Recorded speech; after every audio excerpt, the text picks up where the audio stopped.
bên mua cái vật phẩm này nó học từ những cái tên nó và chỉ có lối như thế thì lúc cho và chỉ đi từ cảm xúc bên mua đi nó là thôi ạ chỉ bên trong xe mua in nó chỉ để sử nó và chỉ mà nó để tên nó bây giờ nó sẽ không gì thế đó bây giờ chỉ mua cái bộ cái này thì giỏi nhẹ thì chỉ nó là ấy là cái trên nó sự thay sau trừ giá thành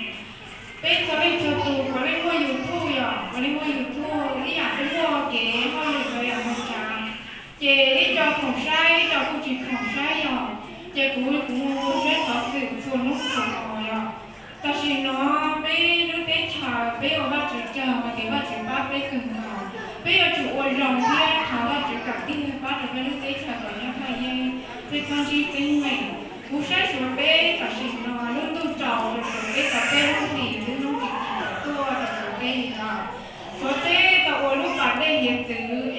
nhang tạo trọng số tế chủ trí tế chủ lọ tế chế phụ trang lọ tạo xin nó chọn tế bế bỏ để có ít từ tế mềm mềm dễ ổn trả với dọ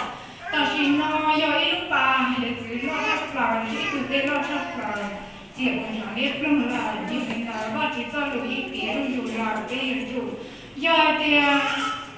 bây giờ nó cái thời bị số có cũng sẽ có sự thay có mà giờ thì giờ cũng có những cái bây giờ chỉ là sao lão sản chủ chỉ có tu là chỉ là tu hoàn tệ là sự vì trong trai thế mua cái chọn nhẹ lo cần cầu rồi thì có ai cho sự phát triển là phần tư mà ô ba chữ trâu ba chữ tu ba cái chào chỉ mua cái mẹ cái thọ chữ cả tia cái con nó sẽ chỉ có tập gì rồi để cái mẹ nó chỉ ở chữ tu rồi bé thì chỉ lúc là có chỉ là cái tia但是那里的我操，我直接自己当时就了，我自己让自己让他老老，我也不拆，我只有几检查，给自己都给自己个，我怎么拆的那个。这个是呢，